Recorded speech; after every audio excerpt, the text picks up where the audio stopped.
Hi everyone, thank you for joining me. I hope you're well. Today we are going to be doing a manga reading log for the month of October 2021. So this is actually my first reading log video. I've been quite put off doing a reading log video because I read a lot, as in a lot. Like this month has been, October was quite a slow month for me, but I still read 37 volumes and we're halfway through November at the moment and I've already read 26.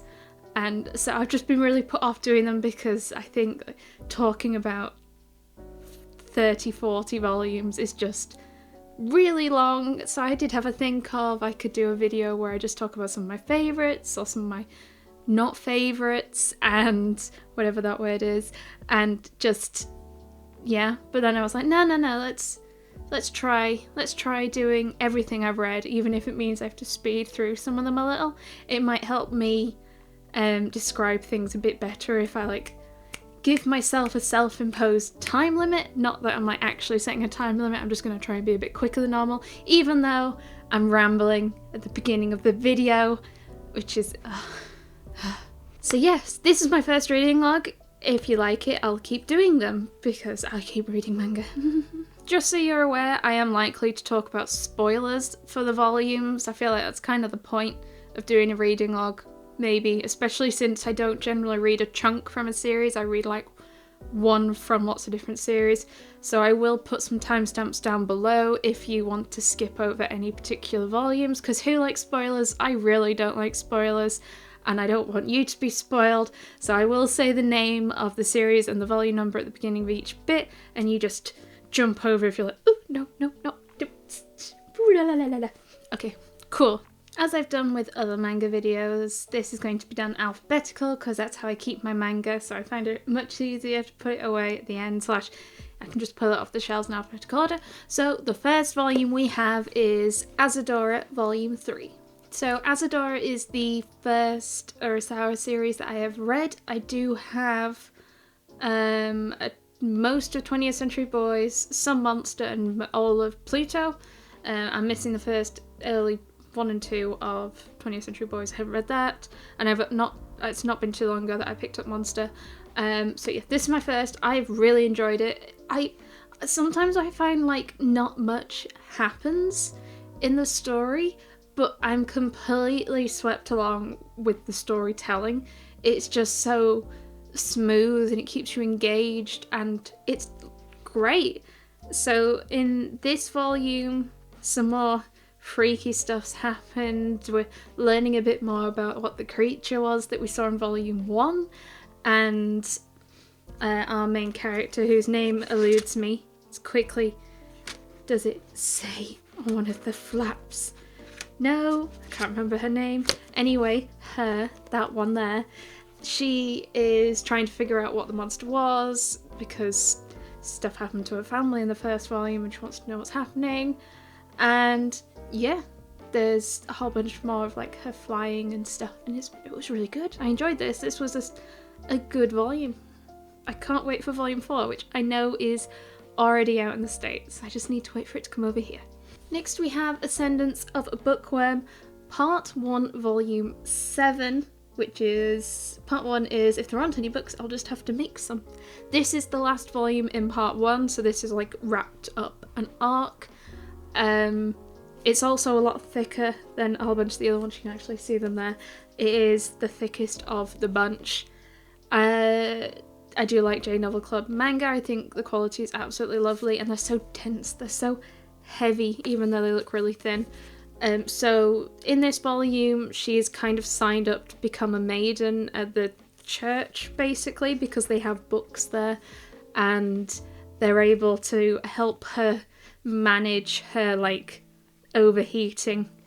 But she's managed to negotiate her way so she doesn't basically become a slave for the church, because apparently that's what a lot of people who join to become maidens, I can't remember the exact word, blue maidens, shrine maidens, that's the word. Shrine maidens, if they're not from a noble family, just generally become slave labour, but she's managed to negotiate her way to not do that. She's actually going to live fairly comfortably. She's still allowed to do her merchant stuff and produce things with her friend, whose name is Lutz. Lutz? Yes. Oh, thank goodness for back bios. And yeah, there was some really nice intense scenes, including a bit of what's on the cover, and then there was a really lovely final scene, because this is a very spoilery-ish review reading wrap up. I'm going to show you the nice lovely scene we had at the end where she reunites with her family and Lutz. And it was like, oh my heart. Oh, I would absolutely recommend this to anyone who wants to try Isekai but doesn't like Isekai, or has like heard things about Isekai and be like, I don't think that's for me. This is absolutely one to try. There's no like game things. There's not really any fighting. There's no boobs. There's no harems, whatever you call them.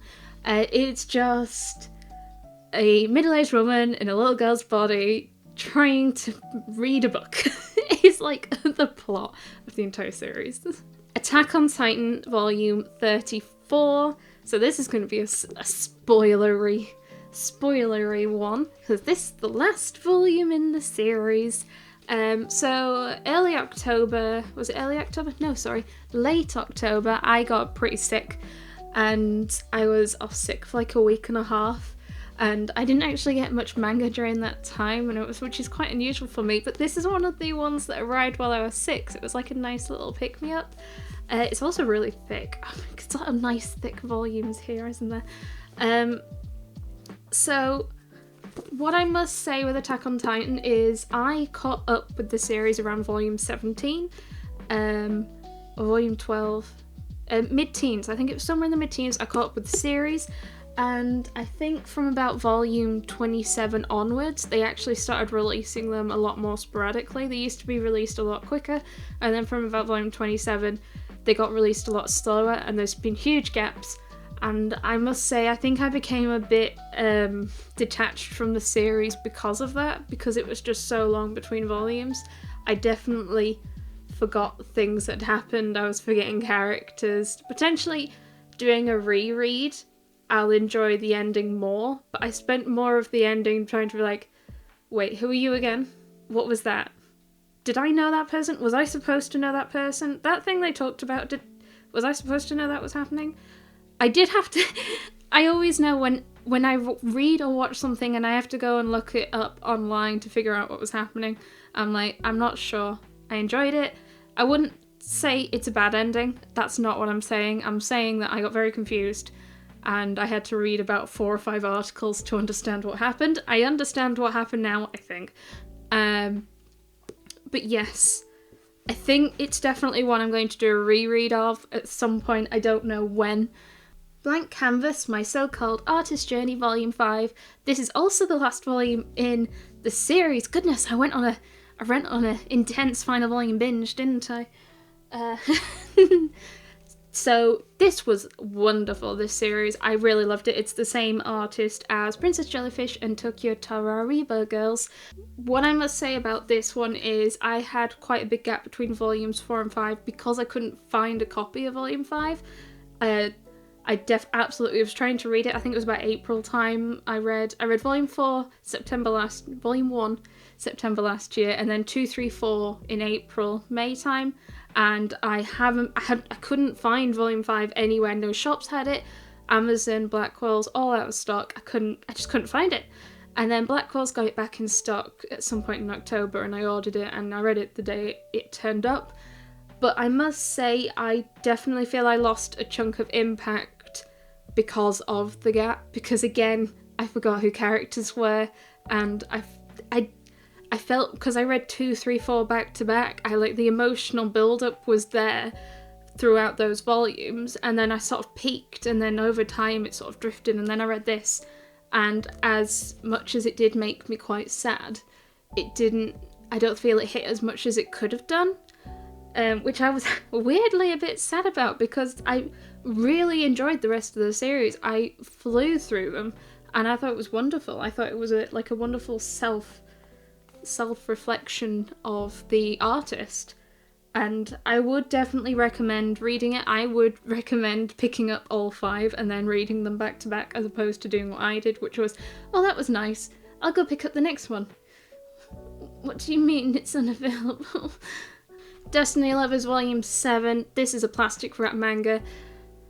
I actually vaguely enjoyed 4, 5, 6, because the story actually progressed. It wasn't just these prison officers trying to bone these virgins. And this, it's gotten even weirder, and I'm unsure. There's only one more volume left, and I don't quite understand how it's going to wrap up, but I think there might actually be a sequel, unhelpfully also called Destiny Lovers, so maybe that'll explain more.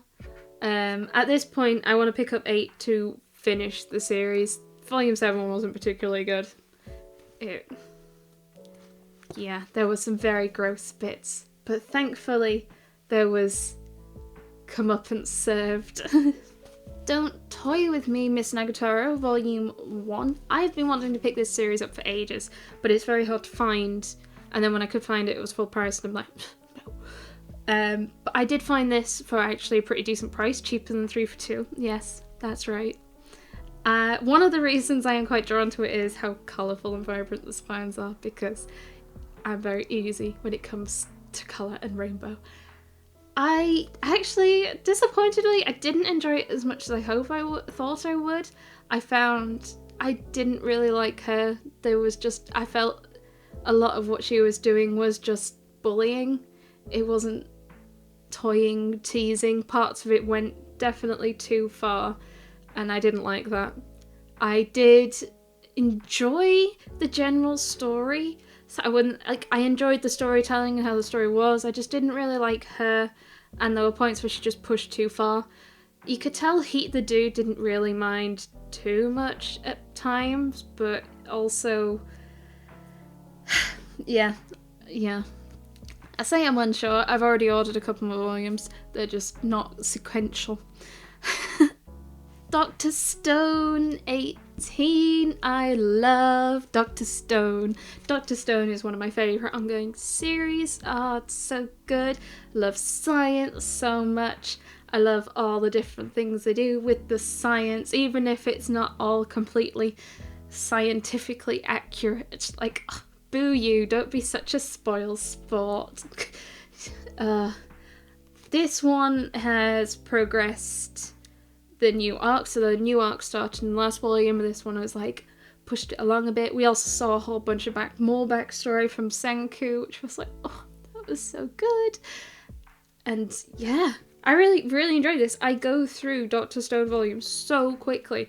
I was reading it and I was like, I want to slow my reading so it lasts longer. I was like, why am I doing that? That's so silly. And then I blitzed through it really quickly.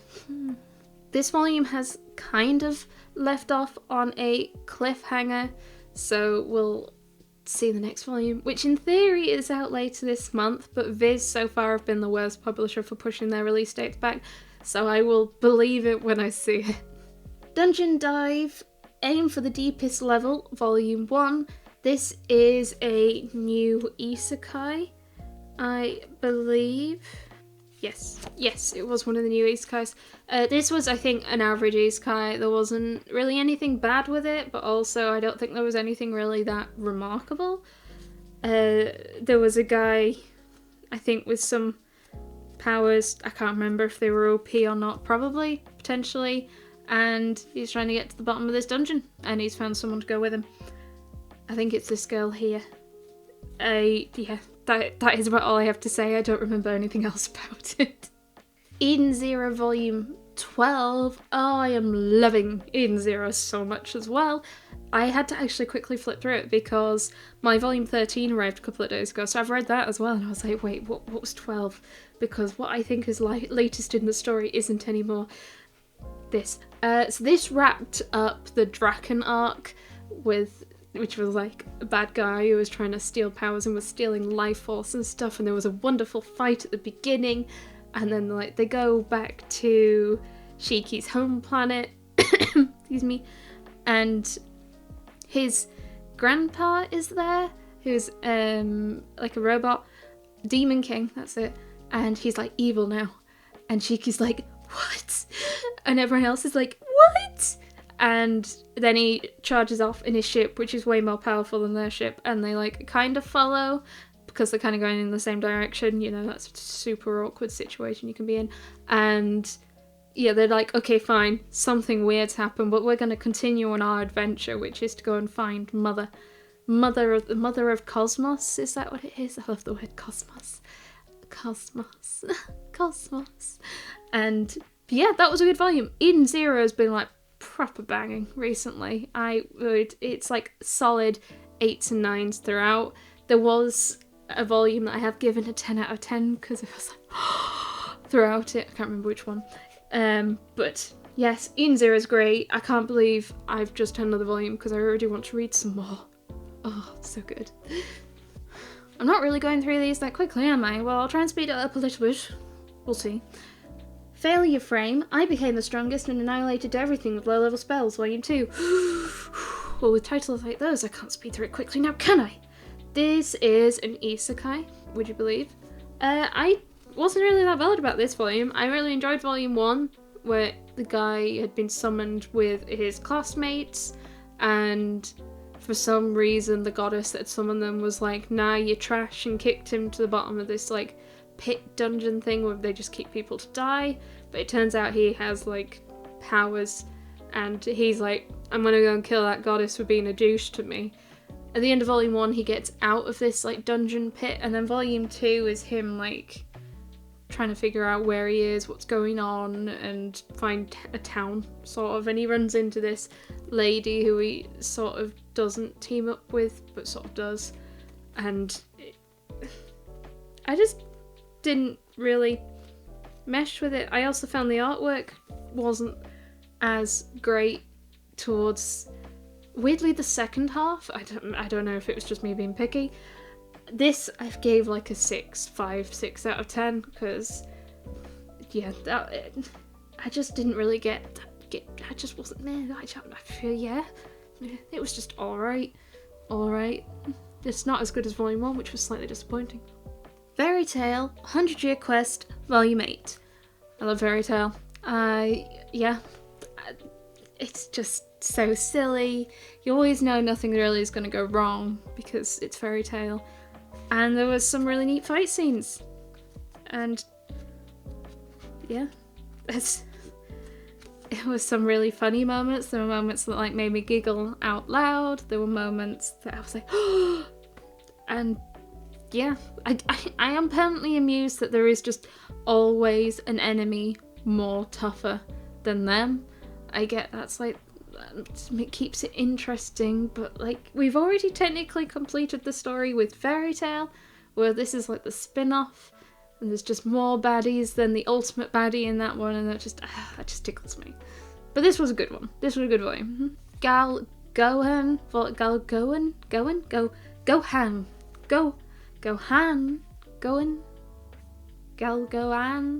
Volume 1.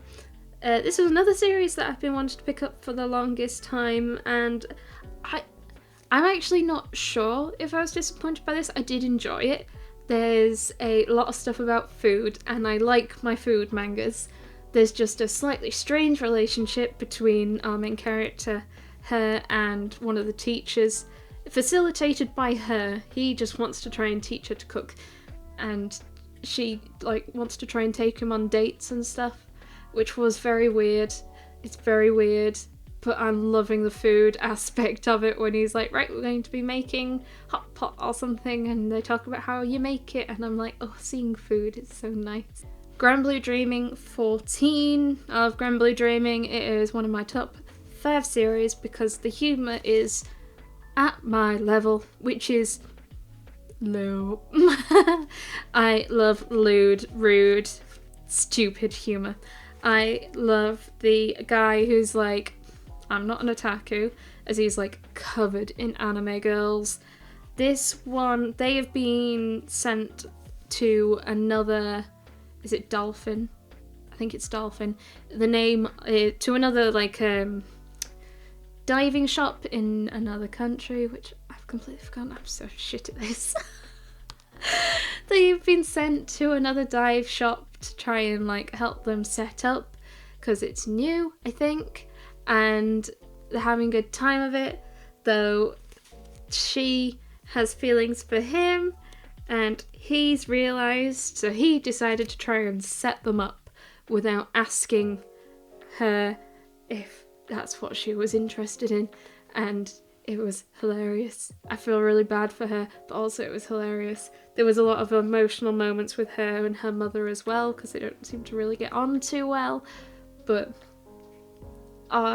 it was so lovely. Oh, so sweet. And there were some really pretty scenes. Grand Blue always have these like gorgeous underwater scenes. Can I find one? Oh, it's so lovely. A friend recommended this to me, and it's very annoying when he makes recommendations that I actually enjoy. Because, bastard. Headhunted to Another World, from Salaryman to Big 4 Volume 1. This was, unsurprisingly, an isekai. I really enjoyed this isekai. It tickled me completely because this, like, demon king has these three, like, demon generals, like, the Queen of Hellfire and the Conjurer of Storms and the Manipulator of Nature, and then he summons the fourth one, which is this guy here, who is the regional manager of the Overseas. It's like, oh my gosh, I'm sold. 3 pages in, yes please. It was hilarious, and everyone's like, particularly the Hellfire lady, she's like, he's got no powers. Why are you making him a demon general? And the Demon King's like, he's good at negotiations. And they're like, what? And this guy's like, no, I should just go home. And then the Demon King's talking about all his benefits, like medical care and overtime or something and pensions. I can't quite remember exactly.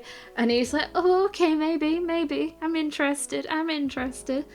And it was just hilarious. He's like, he just has been going around negotiating other tribes, like joining the Demon King's army, and it's great. I don't know if it's going to hold up for multiple volumes, because sometimes that's something I find. I read volume 1 and I'm like, I love this concept, and then by volume 2, 3, 4 I'm like, okay.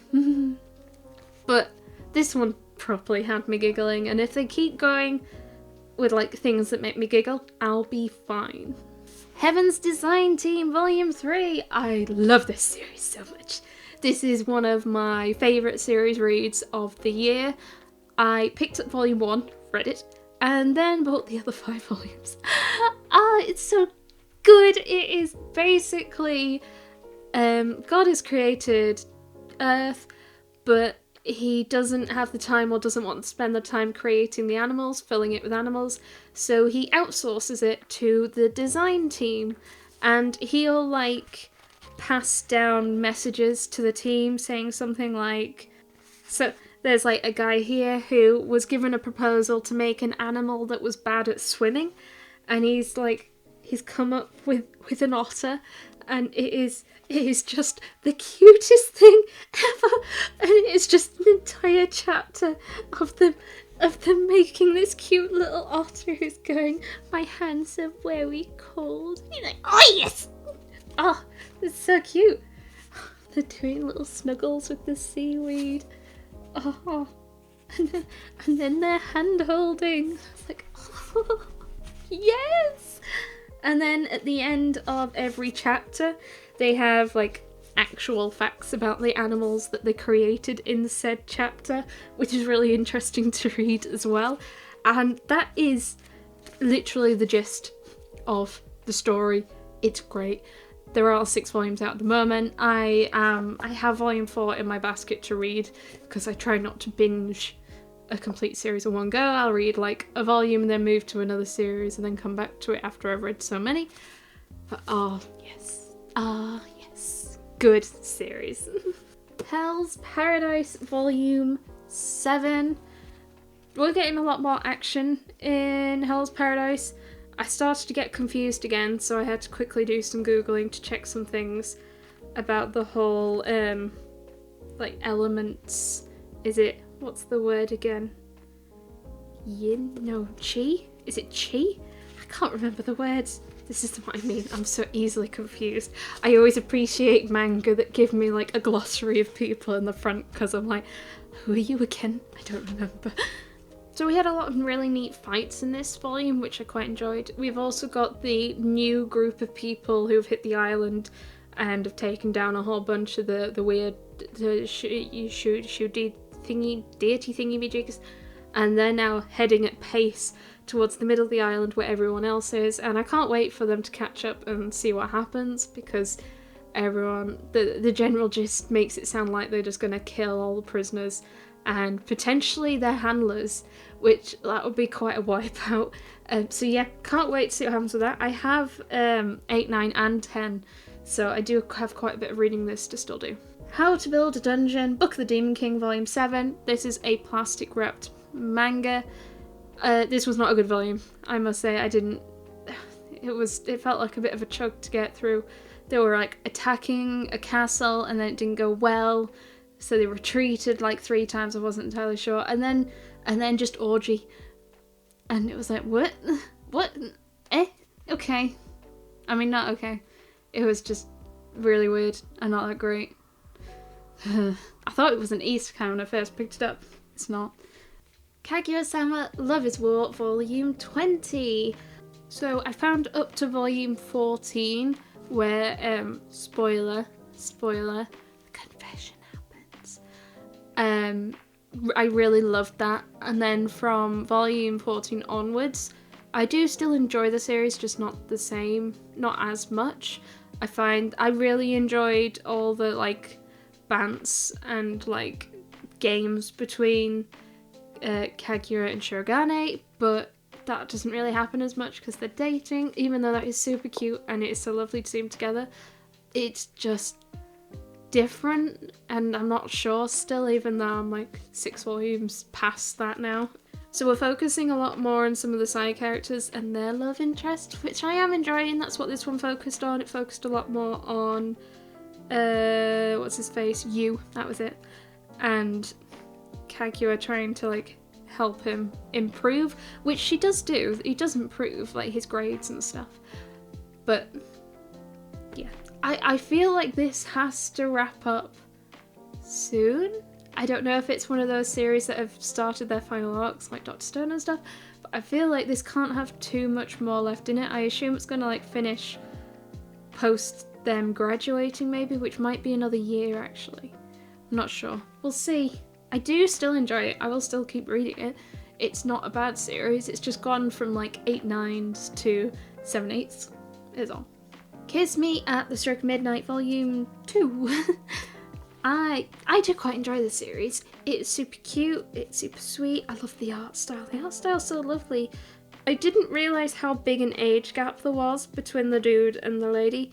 I thought she was like 16 and he was like 21, 22, but actually no, apparently he's 24, which is quite a big age gap. I can't find it now. Maybe I was imagining it.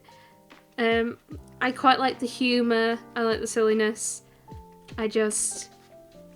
I'm okay reading age gaps depending on how they address it, so I quite enjoyed reading like Takane and Hana, which has a bigger age gap, and I just want to see how this one deals with it going forward because I've enjoyed the series. I also have a chunk of the volumes like later on because I bought them second hand for like more than half price, so I actually only need like 3, 4 and 5, and then I think I have all that's out.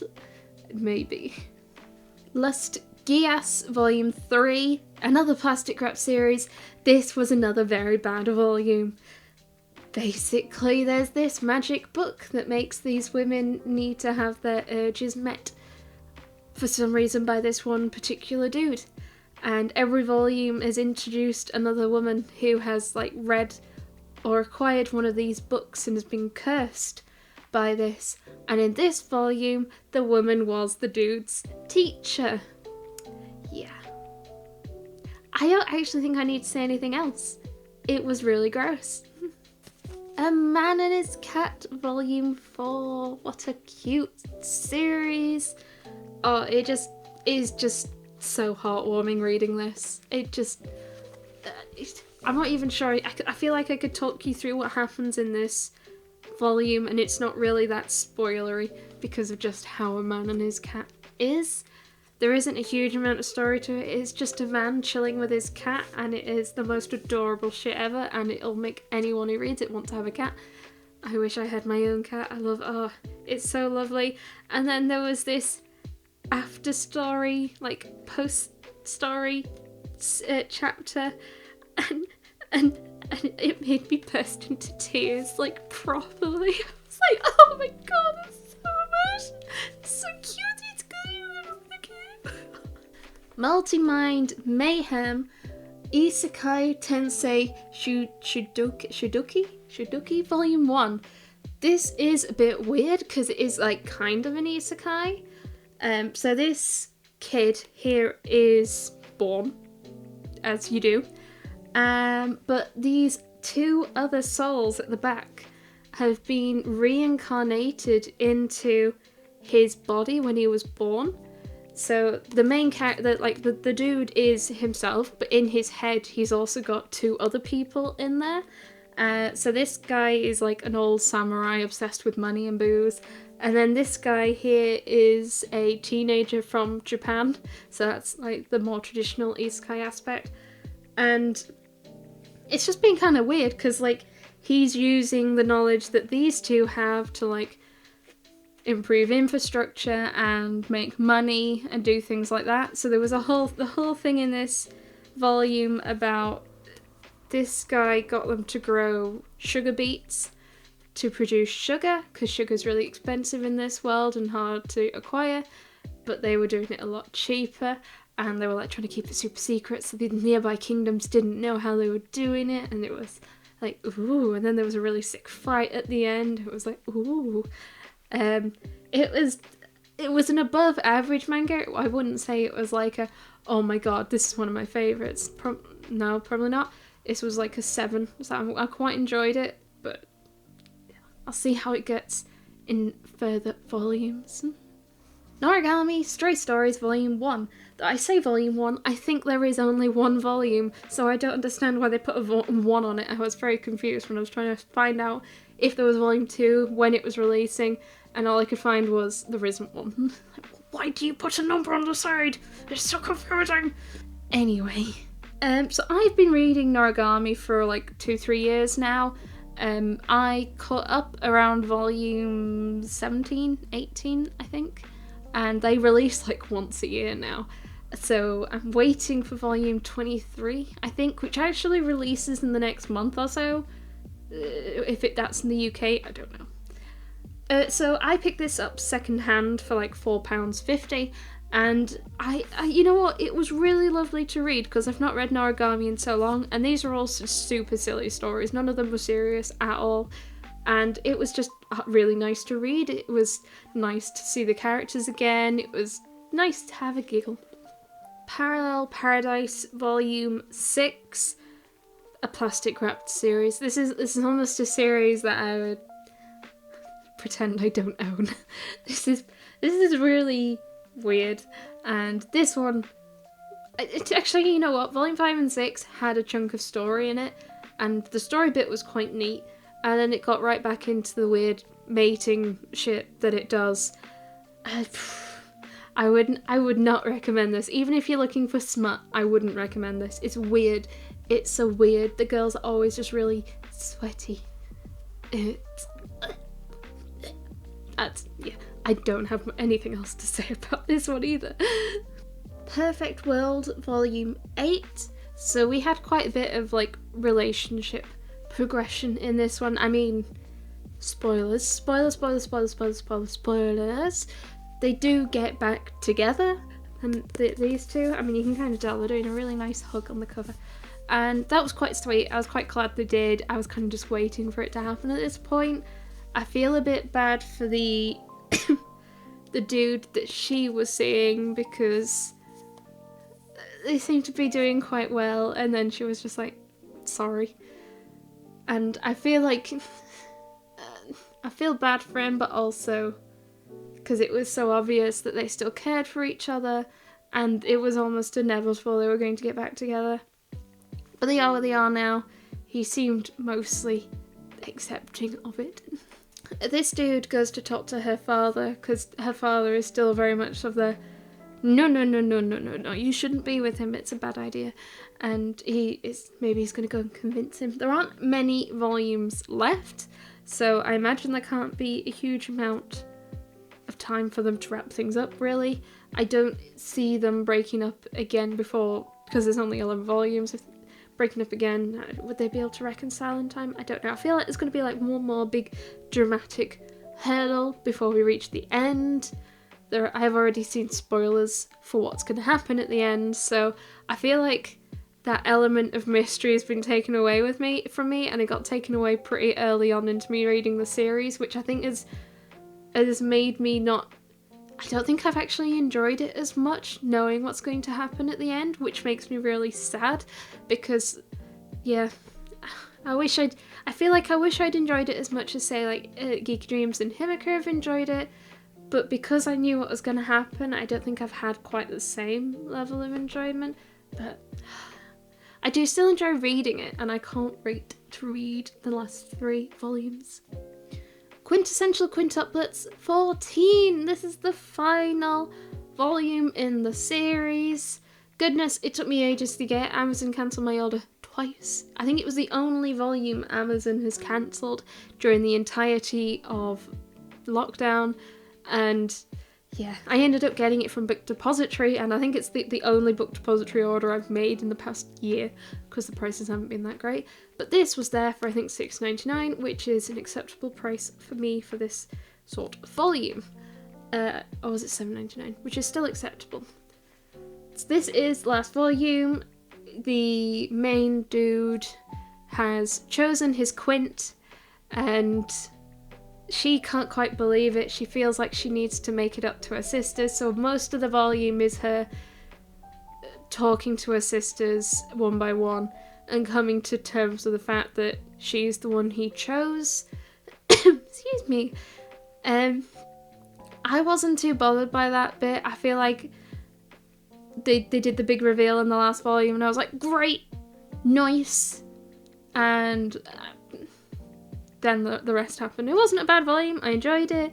We had like a flash forward later on as well, where they actually got married 5 years later. That's it. So we see all the Quints later on, and then they do a final game with the groom, where he has to try and figure out which one is his bride, which he does do successfully. And then they get married, and yeah, it's all sweet. And then they all go on a honeymoon together, which is a bit weird. Maybe that's a quintuplet thing, I don't know. I'm not a quintuplet. I did enjoy the series. I am bemused by the fact that this is technically a shonen? It's a shonen romance. But I think the art style's lovely. I really like all the Quints, apart from maybe one of them. I don't really like them that much. And yeah, can't believe it's complete now. Also, look at the colours. The text is rainbow. Oh, we're not going through that quickly still. My throat is so sore. Okay, we only have this left. So, next we have Rent a Girlfriend Volume 7. I am again going to have to quickly flip through to remember what happened in Volume 7. Oh yes, that's right. I remember like it was yesterday. So, our main dude, again, I don't know names, attended a play that she was putting on, and it comes, and she was really good in it. He thought she was amazing. The audience thought she was amazing.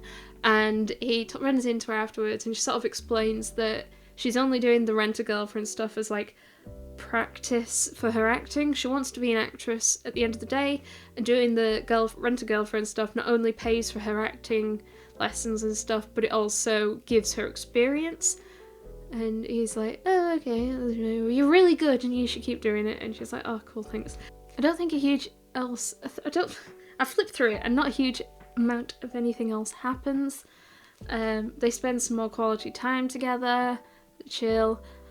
I find with Rent a Girlfriend, it feels a bit like it's dragging, and my worry is it's on like 20 something volumes in Japan, and I'm like, oh my god, what happens? Like, I'm starting to feel like it's dragging on volume 7, and I'm actually actively reading volume 8 right now. Well, not literally right now, it's not like here, hiding behind the screen, but it's got my bookmark in at the moment, and it's just the same of them chasing each other, but I love the art style. I think all the clothing they wear is super gorgeous, and like it's so pretty how they're dressed, and weirdly that keeps me going. That's been keeping me going through these volumes, but I don't understand where else it's going.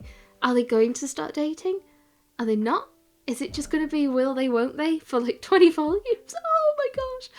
We'll see, I guess. I mean, I'm definitely going to keep picking these up for cheap. I'm not going to pay retail for these. So I picked up volume 8 for £5.50. Thank you, Blackwells.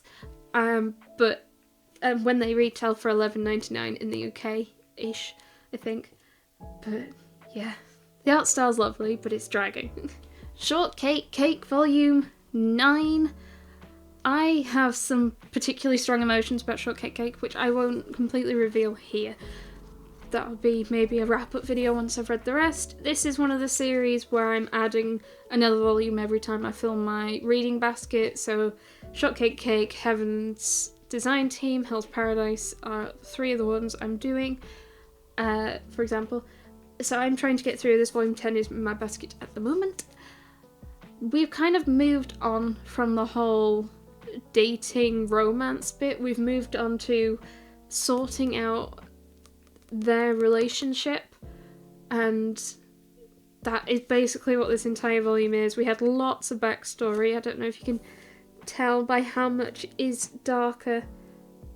These first number of pages are a lot darker because they're all flashbacks.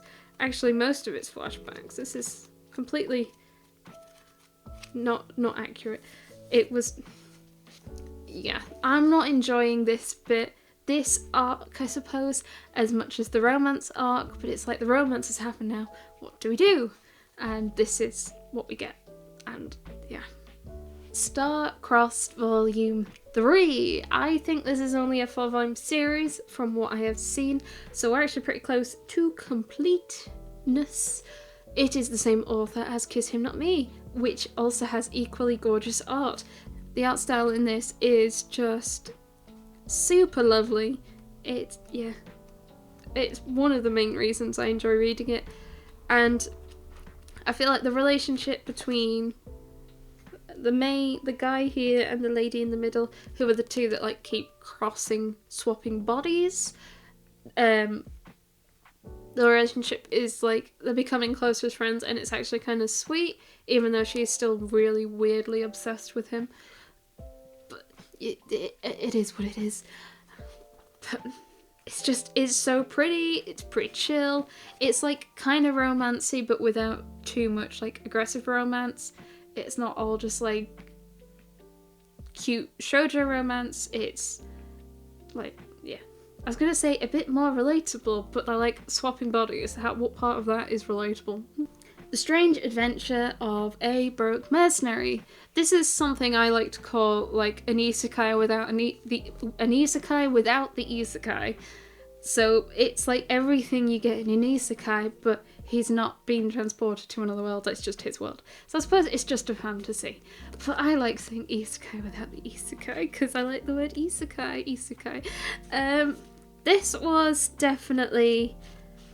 I enjoyed it the further into it I got. I found the beginning really slow. It took me a while to get through the first couple of chapters, whereas once I got past that, I like sort of sped through it. There was a bunch of people in it that you're not gonna like. They're not the right douchebags, but it is very satisfying what happens after that. It reminded me, the opening reminded me a bit of, now this is spoiler, if you know it, spoiler, of Goblin Slayer is opening. Yeah. I did enjoy it. I will definitely be picking it more. This was a splurge, random impulse buy because with a title like that, I did assume it was an isekai. Sweat and Soap Volume 9. Right, so everything I have to say about this volume is complete spoilers, so if you don't want to be spoiled, bugger off to the next one. I'm so sorry. Go on to the next one. So I am just going to say I didn't enjoy this volume at all. Basically, our main character, Asako, goes for lunch with a childhood friend, and while they're eating, someone else goes past who went to the same school as them, and it was actually one of Asako's bullies from her childhood, and she turns to her and she refers to as I think like a stinko, which obviously was a childhood nickname made for her by the bullies. And Asako gets really worked up. She's not happy, she's uncomfortable, and it was honestly heartbreaking to read. Like, I just was so unhappy, especially because I got bullied a whole bunch at school, and they did the whole flashbacks to when she was being bullied as a child, and the fact that the adult woman couldn't see to this day that what she was doing, what she was saying was wrong or mean, and was just like, I mean, she used the same nickname from when she bullied her as a child, so obviously she doesn't see it wrong in any way, and it just really bothered me, and yeah, I didn't like it. And she then sort of pulls back into herself. She doesn't want to talk to anyone, she keeps to herself, she keeps avoiding him on purpose, and I got really upset by the whole thing. Not like cry weepy, more like and so yeah, so I'm not saying it was a bad volume it was just a bit shit or it was badly written. I'm not saying that. I'm saying what happened in it made me unhappy, and it didn't just make me unhappy about what was happening to the characters, it just made me unhappy, which makes me not want, it just put me off a whole bunch, and I was super grumpy and feeling really down after reading it, so I went and found some happy to manga to read. I think I might have read A Man and His Cat straight afterwards, actually. But yeah, I do hope 10 and 11 pick up and are more jolly, because it did pick up by the end. She started to talk to him, and spoiler, they kind of make up a bit at the end, but it's not like there's still potentially more aftermath, so I'm unsure. 10 isn't quite out in the UK, I think, or Blackwell's is just out of stock, I'm not sure which. But the series does complete by the end of the year. 11 will be out before Christmas, so that's nice. I hope it gets a lot more jollier and that she's happier. That's what I want to say. That time I reincarnated as a slime volume 17. Oh dear god, this manga is just gold to me. Oh, this volume was like, ooh, yes. It's just getting more and more intense. So Rimuru has been summoned to the Walpurgis, is that it? Which is like, I've forgotten what the word, I want to call it a conference or a convention, but that's not the right word. Ceremony, no, what's the thing? Is there a word? A space for those fearsome figures to hash out their differences. I'm going to call it a conference. But it's where all the demon lords meet up and talk about issues that they're having and stuff like that, from my understanding. It basically starts by the end of the volume. We don't have too much more. We don't get to see like what happens in it. I think the anime is here or just a little bit further or a little bit behind. I'm unsure because I've only seen the first season, so I don't know what happens in the second season. But it was just, it was so good, and I absolutely love Veldora. He's just great, and I can't wait for 18 to come out. It can't come out soon enough, really. Time Stop Hero Volume 1. So I'm going to completely start this with, it's an Isekai, and he is a complete pervert. He has got this like tool, and he can just pause time. And the first thing he does is he goes around and lifts all the women's skirts, and so we can look at their pants and what's under their pants. And then he learns that he needs to defeat like the big bad boss within 24 hours or so, or 24 hours or 48 hours. He has a time limit to defeat the big bad boss, and he's like, oh, okay, yep, I can do that. So he like unpauses time, goes to find out what he needs to do, pauses time, goes and does it, and then returns, and they're like, how have you done this? It's been a minute. And he's like, I'm just that good. So I enjoyed that aspect. That aspect's been really fun, especially seeing everyone being really confused. I'm like, he kind of started being a bit less of a pervert like further in-ish. Yeah. I do want to read more because I like the time stop aspect. So I'll see if he continues to be perverted throughout the rest of the volumes. Undead Unluck Volume 3. I am loving Undead Unluck. It is actually, it's probably starting to creep up towards like my top 10 manga. I've just enjoyed it so much. I love reading it. I love the storytelling. I love the fights. I love the weird abilities. I love the characters and their interactions with each other. I don't know what it is about it. I think it's really great. And I can't believe there's only 3 volumes. I picked up volume 1 when it came out, so I was like up to date the moment I started it, and I was so annoyed. I got volume 3 in October, which isn't too long ago. Apparently volume 4 comes out at the end of the month. Fingers crossed. I'm hoping to see it in my Travelling Man in the coming weeks. Please, Travelling Man, please. Yes, but it's just so good. I've enjoyed it so much. I can't wait to read more.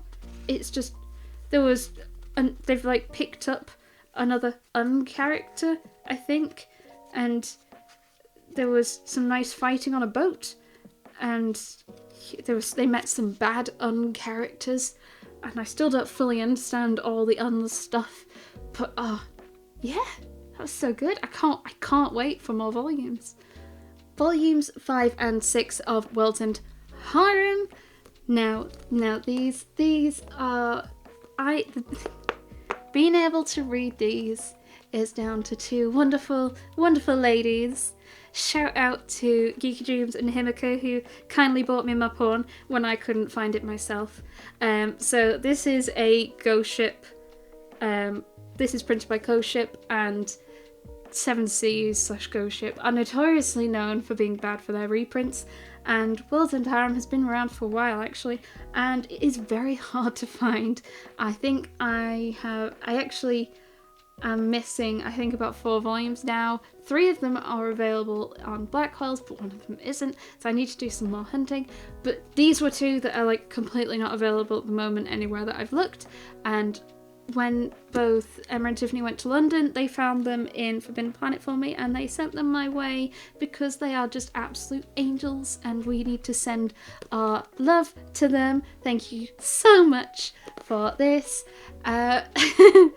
Now, we've got a whole bunch of story in these 2 volumes, also a whole bunch of smut. I need to try and remember vaguely what happened because I've read both 7 and 8 since I read these. That's it. So Patient 3 was like, he's in these 2 a lot because I mean all of these women are part of his mating circle, harem, women, I don't know what the word is, and he's like trying to come to terms with everything. He's still very confused by everything, but he's a teenage boy and hormones are just going wild. I have enjoyed the story progression, and there was some more hints about what's happening with the virus, what's caused it, and potentially cures and stuff. So, and then it continued a whole bunch more in 7 and 8. But I'm not talking about those because I didn't read those in October. I read those in November. But yes, these were actually some of the better volumes in the series so far, so I'm really glad about that. I can't wait to see how it ends. I think it already has a sequel planned. I hope it's not called World's End Harem, this, like Destiny Lovers are doing it, because that's just really confusing. Finally, our last volume is Yakuza Lover Volume 2. This is, I think, the first Viz series I've ever picked up that was plastic wrapped, and I was like, I remember picking up volume 1, I was like, it can't be that bad. And then volume 2, I'm like, is it this bad again? And volume 2 starts off like, bam. It is right in your face. It is complete smut. It's great. It is, I'm always very picky about what kind of drama I like in my romance.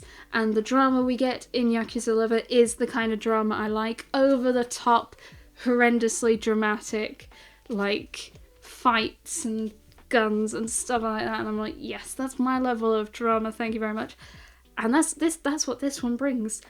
And yeah, this was a really nice read. Our main lady, Yuri, is that her name? Yuri, ends up getting kidnapped while they go out for dinner, and he like bursts in to rescue her. And he walks in with like some booze and he's like, let's have a drink, and gets Yuri out of there. And the guy who's kidnapped her is like, you're being weirdly nice. And the moment Yuri's out of the building, he's like, no, I'm not. And they like just start a shootout. It's great. And then she goes back and she's like, what if he's dead? I don't know if I can do this. And she just like cries, and his goons are like, there, he'll be fine. Do you want some food? She's like, no, I'm fine. And then he does come back and all's nice. They have lots of hugs and cuddles and extra special cuddles. And yeah, can't wait for more. Right, well, that was my October reads. Yeah, I don't think I managed to make that as quick as I wanted it to be. Hopefully I can edit it down to be a little quicker. My voice is definitely deteriorated because it's still not too well. It's very raspy and I need to go and have a drink and a lozenge probably. I do hope you enjoyed that. If you do, I'll probably do them more regularly. Maybe I'm kind of on the mind of I'll only do like my favourites and maybe some of my least favourites. So like cut out the middle and just do the edges, because as I said, October was a low reading month for me. And how long will this video be if I do like a month where I read like 55 volumes? Yeah, I don't know what I'll do yet. Or maybe I'll just do what I've read in the past week or something. I don't know. I'll think about it. I'll come up with some plans, maybe. Try a couple of things and see what you think about it. Don't forget to like this video and subscribe to the channel. I have a whole bunch of intense plans for December because I have most of December off. So I have some video ideas that I've been wanting to do, which I've not had time for, such as I'm going to do another collection tour and I'm going to be doing at least 2 shopping videos, I think, if all goes well, plus a whole bunch of other ones I'm really excited for. Yes, don't forget to also check out my other social medias down below. But otherwise, I hope you have a wonderful day and I will see you next time. Bye!